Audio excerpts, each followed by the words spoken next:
नमस्कार, सलाम and welcome to my channel. आज की हेडलाइन है, पाकिस्तान में विपक्ष की बड़ी रैली के बाद नेताओं की गिरफ्तारी शुरू हो गई है। कराची में रविवार को प्रधानमंत्री इमरान खान के खिलाफ एक बड़ी रैली के निकाले जाने के बाद सोमवार सुबह से विपक्ष के नेताओं की गिरफ्तारी शुरू हो गई है। इस न्यूज़ को डिटेल में जानने से पहले एक छोटी सी रिक्वेस्ट।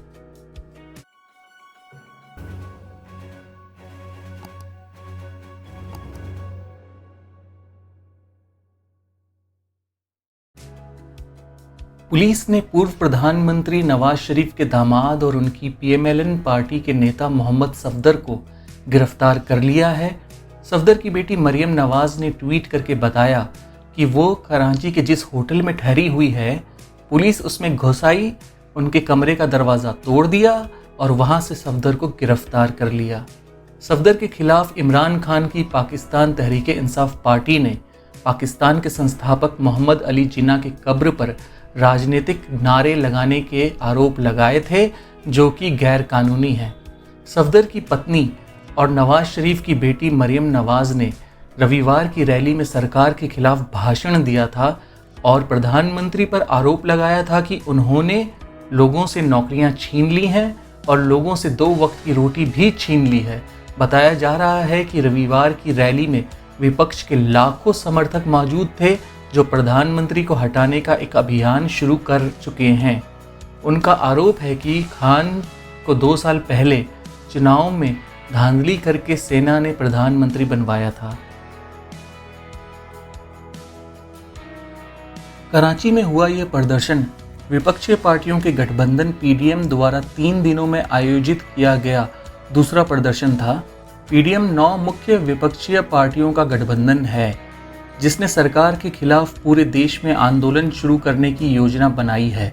खान के नेतृत्व में पाकिस्तान में मीडिया सेंसरशिप और मतभेदों, आलोचकों और विपक्ष के खिलाफ कठोर कार्रवाई बढ़ी है, लेकिन उनके खिलाफ जो अभियान छेड़ा गया है, उनमें उनके अर्थव्यवस्था के प्रबंधन को केंद्र में रखा गया है। पाकिस्तान की अर्थव्यवस्था कोरोना वायरस महामारी के आने से पहले ही नीचे गिर रही थी। रविवार की रैली में मरियम नवाज ने देश के एक और पूर्व प्रधानमंत्री बेनज़ीर भुट्टो के बेटे बिलावल भुट्टो जरदारी के साथ मंच साझा किया। कराची में जरदारी की पाकिस्तान पीपल्स पार्टी की ही सरकार है। रैली में अपने भाषण में उन्होंने कहा, हमारे किसान भूखे हैं, हमारा युवा निराश है।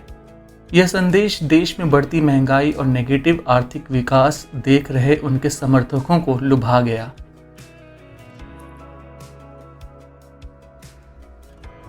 63 वर्षीय विपक्षी नेता फ़कीर बलोच ने रैली में कहा, महंगाई ने गरीबों की कमर तोड़ दी है और कईयों को अपने बच्चों का पेट भरने के लिए भीख मांगने पर मजबूर कर दिया है।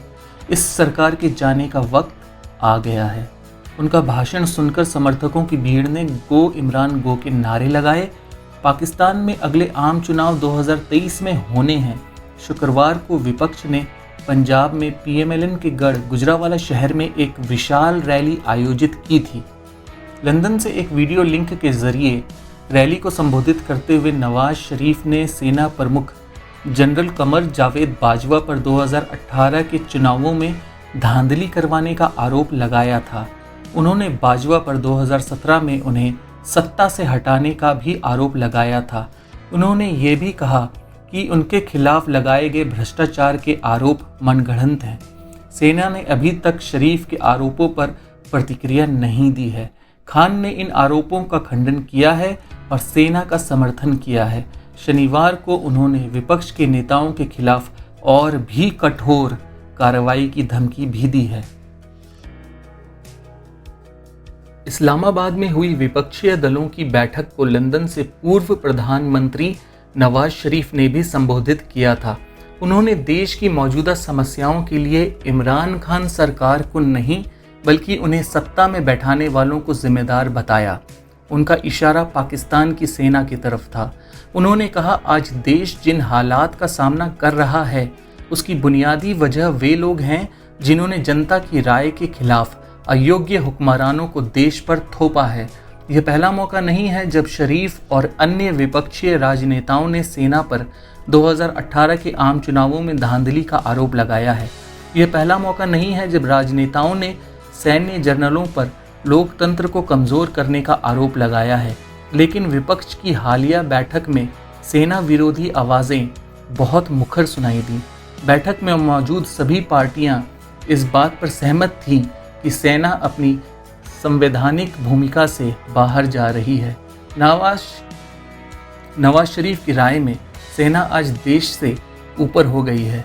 पाकिस्तान में सेना और राजनेताओं के बीच टकराव की स्थिति ऐसे समय में बन रही है जब देश की अर्थव्यवस्था बदहाल है और मानव अधिकारों की स्थिति चिंताजनक है। जलवायु परिवर्तन और कोरोना वायरस ने इन समस्याओं को और बढ़ाया है। सांसदों और सैन्य अधिकारियों के बीच बेहतर तालमेल देश को संभालने में मदद कर सकता है, लेकिन सवाल यही है कि क्या पाकिस्तान को एक नई सामाजिक व्यवस्था की ज़रूरत है जिसमें पाकिस्तान की सेना और चुनी हुई सरकार एक साथ काम कर सके। इस न्यूज़ पर आप अपनी राय कमेंट सेक्शन में लिख करके ज़रूर बताइएगा। Thank you.